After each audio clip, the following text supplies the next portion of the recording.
வணக்கம் ஃப்ரெண்ட்ஸ். நம்ம தமிழக கூட்டுறவு துறையிலிருந்து இப்போ வேலைவாய்ப்புக்கான அறிவிப்பு வெளியிட்டிருக்காங்க. என்னென்ன விதமான கேட்டகரின்னு எடுத்துட்டீங்கன்னா, அலுவலக உதவியாளர், விற்பனையாளர், மேற்பார்வையாளர் அப்படின்னு சொல்லி 3 விதமான கேட்டகரியில் இப்போ வேகன்சி கொடுத்துருக்காங்க. இந்த வேலைவாய்ப்புக்கு குறைந்தபட்சம் 10ஆம் வகுப்புலேருந்து அதிகபட்சம் எனி டிகிரி முடிச்சவரை விண்ணப்பிச்சுக்கலாம்.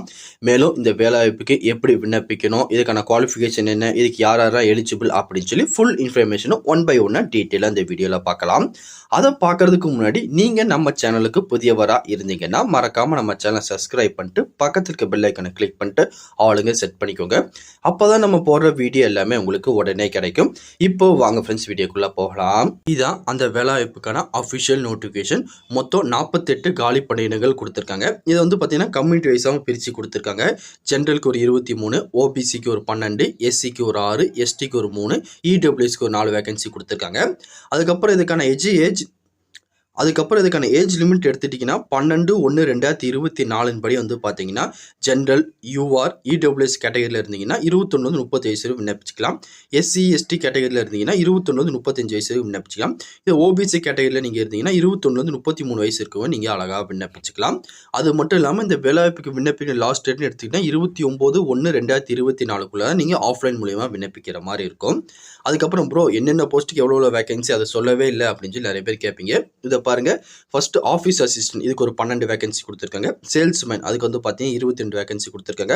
அதுக்கப்புறம் சூப்பர்வைசர், மேற்பார்வையாளர் இதுக்கு வந்து பார்த்தீங்கன்னா 14 வேகன்சி கொடுத்துருக்காங்க. இதுக்கான சேலரி டீட்டெயில் வந்து பார்த்தீங்கன்னா இந்த காலத்தில் கொடுத்துருக்காங்க. ஒன்ஸ் நீங்கள் செக் பண்ணி பாருங்க. அப்புறம் இதுக்கான குவாலிஃபிகேஷன் எடுத்துட்டிங்கன்னா ஆஃபீஸ் அசிஸ்டன்ட் அலுவலக உதவியாளருக்கு நீங்கள் 10ஆம் வகுப்பு தேர்ச்சி பெற்றிருந்தால் போதும். அப்படி இல்லை நீங்கள் ஐடிஐ முடிச்சுலாம் அப்ளை பண்ணிக்கலாம். 12th முடிச்சுலாம் அப்ளை பண்ணிக்கலாம். அதுக்கு மேலே நீங்கள் டிகிரி, டிப்ளமோ என்ன முடிச்சது இதுக்கு நீங்கள் எலிஜிபிள் தான் அப்ளை பண்ணிக்கலாம். அதுக்கப்புறம் சேல்ஸ்மேனுக்கு வந்து பார்த்தீங்கன்னா நீங்கள் 12ஆம் வகுப்பு தேர்ச்சி பெற்றிருக்கோம், இல்லை ஐடிஐ முடிச்சுக்கோம், இல்லை எனி டிப்ளமோ முடிச்சா நீங்கள் எலிஜிபிளாக இதுக்கு நீங்கள் அப்ளை பண்ணிக்கலாம். அதுக்கப்புறம் சூப்பர்வைசர்னு எடுத்துட்டிங்கன்னா எனி டிகிரி முடிச்சவங்க மட்டும் இதுக்கு அப்ளை பண்ண முடியும். 10th 12th முடிச்சவங்க இதுக்கு அப்ளை பண்ண முடியாது. ஏதாச்சும் ஒரு டிகிரி முடிச்சிருந்தா நீங்கள் எலிஜிபிளாக இதுக்கு நீங்கள் அப்ளை பண்ணிக்கலாம். அதுக்கப்புறம் இதுக்கான செலக்ஷன் ப்ராசஸ்ன்னு எடுத்துக்கிட்டால் ஃபர்ஸ்ட் ரைட்டிங் எக்ஸாமினேஷன் கண்டக்ட் பண்ணுவாங்க. அதுக்கப்புறம் உங்கள் சிவி சர்டிஃபிகேட் வெரிஃபிகேஷன் இருக்கும். அதுக்கப்புறம் உங்கள் பர்சனல் இன்டர்வியூ இருக்கும்.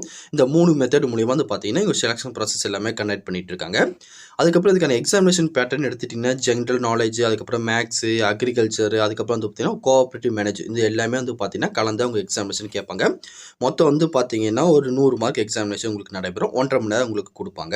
டோட்டலாக வந்து பார்த்தீங்கன்னா 100 மார்க் எக்ஸாமினேஷன் உங்களுக்கு நடைபெறும். அதுக்கப்புறம் இதுக்கான அப்ளிகேஷன் ஃபீஸ் வந்து பார்த்தீங்கன்னா கண்டிப்பாக நீங்கள் பே பண்ணுற மாதிரி இருக்கும். ஒன்ஸ் வந்து பார்த்தீங்கன்னா ஜென்ரல், யூஆர், இடபிள்யூஎஸ் கேட்டகரியில் இருந்தீங்கன்னா ஒரு 500 அப்ளிகேஷன் ஃபீஸும், எஸ்சி எஸ்டி இருந்தீங்கன்னா 250 அப்ளிகேஷன் ஃபீஸும் வந்து பார்த்தீங்கன்னா நீங்கள் பேமெண்ட் பண்ணுற மாதிரி இருக்கும். அப்ளிகேஷன் ஃபீஸுக்கான அக்கௌண்ட் நம்பர் கொடுத்துருக்காங்க. ஒன்ஸ் இந்த அக்கௌண்ட் நம்பருக்கு நீங்கள் பேமெண்ட் பண்ணிவிட்டு அதோட ரிசிப்ட் வந்து பார்த்தீங்கன்னா உங்கள் அப்ளிகேஷன் ஃபார்மோடு நீங்கள் அட்டாச் பண்ணி அனுப்பணும் அப்படின்னு சொல்லி கொடுத்துருக்காங்க. நீங்கள் ஆன்லைன் பேமெண்ட் மூலியமாக பண்ணிக்கலாம், இல்லை அந்த பேங்க்கில் போய் வந்து பார்த்தீங்கன்னா செல்லா மூலியமாக நீங்கள் டெபாசிட் பண்ணிட்டு அதுக்கான ரிசிப்ட் வந்து பார்த்தீங்கன்னா இதோட அட்டாச் பண்ணிக்கோங்க. அதுக்கப்புறம் இந்த வேலைவாய்ப்புக்கான அப்ளிகேஷன் ஃபார்ம் எப்படி ஃபில் பண்ணுறது அப்படின்னு சொல்லி யாருக்கு ஒரு டவுட் வரும். ஃபர்ஸ்ட் வந்து பார்த்தீங்கன்னா அந்த அப்ளிகேஷன் ஃபார்ம் எப்படி ஃபில் பண்ணுறது அப்படின்னு சொல்லி டீட்டெயிலாக பார்க்கலாம். இதுதான் அந்த வேலைவாய்ப்புக்கான அஃபிஷியல் அப்ளிகேஷன் ஃபார்ம். ஜஸ்ட் வந்து பார்த்தீங்கன்னா நீங்கள் இதை பிரிண்ட் அவுட் எடுத்துக்கோங்க. எடுத்து முடிச்சு சைடில் வந்து பார்த்தீங்கன்னா உங்கள் ஃபோட்டோ இதில் பேஸ்ட் பண்ணிட்டு மேலே வந்து பார்த்தீங்கன்னா சிக்னேச்சர் கொடுத்துருங்க.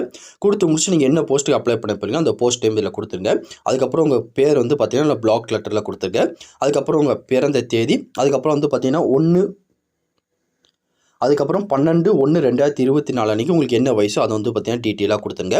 அதுக்கப்புறம் நீங்கள் எது ஏஜ் ரிலாக்ஸேஷனுக்காக வந்து பார்த்தீங்கன்னா நீங்கள் கொடுக்குறீங்க, நீங்கள் எதாவது கம்யூனிட்டி வைஸில் உங்கள் குவாலிஃபிகேஷன் கொடுக்கிங்கன்னா எஸ் கொடுங்க, அப்படிலாம் வந்து பார்த்தீங்கன்னா நோ கொடுத்துருங்க. அதுக்கப்புறம் உங்கள் ஜெண்டர் கேட்டுக்கோங்க, ஆண், பெண், இல்லை 3ஆம் பாலினத்தை வந்து பார்த்தீங்கன்னா அது டீட்டெயிலாக கொடுத்துருங்க.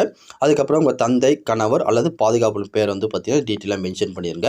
அதுக்கப்புறம் வந்து பார்த்தீங்கன்னா உங்கள் நிரந்தர முகவரி கேட்டிருக்காங்க, அதுக்கப்புறம் தற்கால முகவரி கேட்டிருக்காங்க, அதுக்கப்புறம் உங்கள் கான்டாக்ட் நம்பரு, உங்களோட இமெயில் ஐடி, அதுக்கப்புறம் உங்கள் எஜுகேஷன் குவாலிஃபிகேஷன் நீங்கள் ஹையராக என்ன முடிச்சிருக்கீங்களோ அதை வந்து பார்த்தீங்கன்னா டீட்டெயிலாக கொடுத்துருங்க. அப்புறம் நீங்கள் என்ன மீடியத்தில் படிச்சிங்க, தமிழ் மீடியமாக இங்கிலீஷ் மீடியமாக கேட்டிருக்காங்க, அதை டீட்டெயிலாக கொடுத்துக்கோங்க. கொடுத்து முடிச்சுட்டு வந்து பார்த்தீங்கன்னா நீங்கள் அப்ளை பண்ணுறீங்க பார்த்தீங்கன்னா அந்த விண்ணப்பதாரம் சொந்த நகரம் அல்ல கிராமம் என்னன்னு கேட்டிருக்காங்க, அதை வந்து பார்த்தீங்கன்னா மென்ஷன் பண்ணிக்கோங்க. அதுக்கப்புறம் உங்கள் குடியுரிமை கேட்டிருக்காங்க.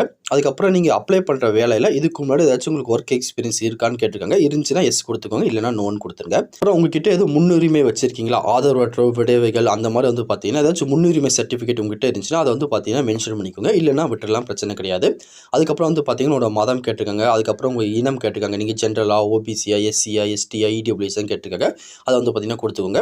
அதுக்கப்புறம் உங்களோட உட்பிரிவு என்ன அப்படின்னு சொல்லி கேட்டிருக்காங்க, அதையும் மென்ஷன் பண்ணிக்கோங்க. அதுக்கப்புறம் வந்து பார்த்தீங்கன்னா நீங்கள் எம்ப்ளாய்மெண்ட் ஆஃபீஸில் பதிவு பண்ணியிருந்தீங்கன்னா அதோட நம்பர் வந்து பார்த்தீங்கன்னா கொடுத்துருங்க, அப்படி இல்லைனா விட்டுருங்க, ஒன்றும் பிரச்சனை கிடையாது. அதுக்கப்புறம் வந்து பார்த்தீங்கன்னா இங்கே இடம், நாள், அதுக்கப்புறம் உங்கள் சிக்னேச்சர் இங்கே பண்ணியிருக்கேன். பண்ணி முடிச்சுட்டு இந்த அப்ளிகேஷன் ஃபார்ம் வந்து பார்த்தீங்கன்னா எந்த அட்ரஸ் நீ அனுப்பணும்னா நோட்டிஃபிகேஷன்லேயே வந்து பார்த்தீங்கன்னா அதுக்கான அட்ரஸ் கொடுத்துருக்காங்க. ஒன்ஸ் அஃபிஷியல் நோட்டிஃபிகேஷனுக்குள்ள போங்க, அந்த அட்ரஸ் உங்களுக்கு ஷோ பண்ணுவாங்க. இதான் நீங்கள் அந்த அப்ளிகேஷன் ஃபார்மை சென்ட் பண்ணியிருக்கான அட்ரஸ்.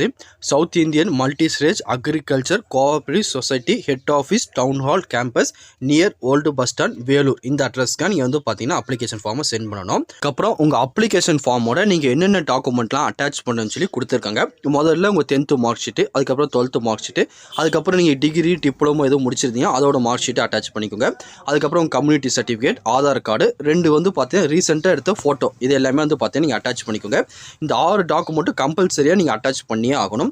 அது போக உங்கள்கிட்ட இன்கம் சர்டிஃபிகேட் இருந்தால் நீங்கள் ஆட் பண்ணிக்கலாம், எக்ஸ்பீரியன்ஸ் சர்டிஃபிகேட் இருந்தால் ஆட் பண்ணிக்கலாம், அதுபோல் டெக்னிக்கல் குவாலிஃபிகேஷன் சர்டிஃபிகேட் இருந்தால் நீங்கள் ஆட் பண்ணிக்கலாம், இல்லைனா பிரச்சனை கிடையாது, ஒன்றுமே நீங்கள் ஆட் பண்ண வேண்டாம். அதுக்கப்புறம் உங்ககிட்ட வந்து typing, MS office, driving skill இருந்துச்சுன்னா எக்ஸ்ட்ரா ப்ரிஃபரன்ஸ் கொடுப்போம் அப்படின்னு சொல்லி அவங்க மென்ஷன் பண்ணியிருக்காங்க. இருக்கணும் கட்டாயம் கிடையாது, இருந்துச்சா உங்களுக்கு முன்னுரிமை கொடுப்பாங்க. அது போக 24x10 சென்டிமீட்டரில் செல்ஃப் அட்ரஸ்டேட் பண்ண கவரில் ஒரு 27 ரூபா ஸ்டாம்ப் போட்டு இந்த அப்ளிகேஷன் ஃபார்மோட நீங்கள் அட்டாச் பண்ணிடுங்க.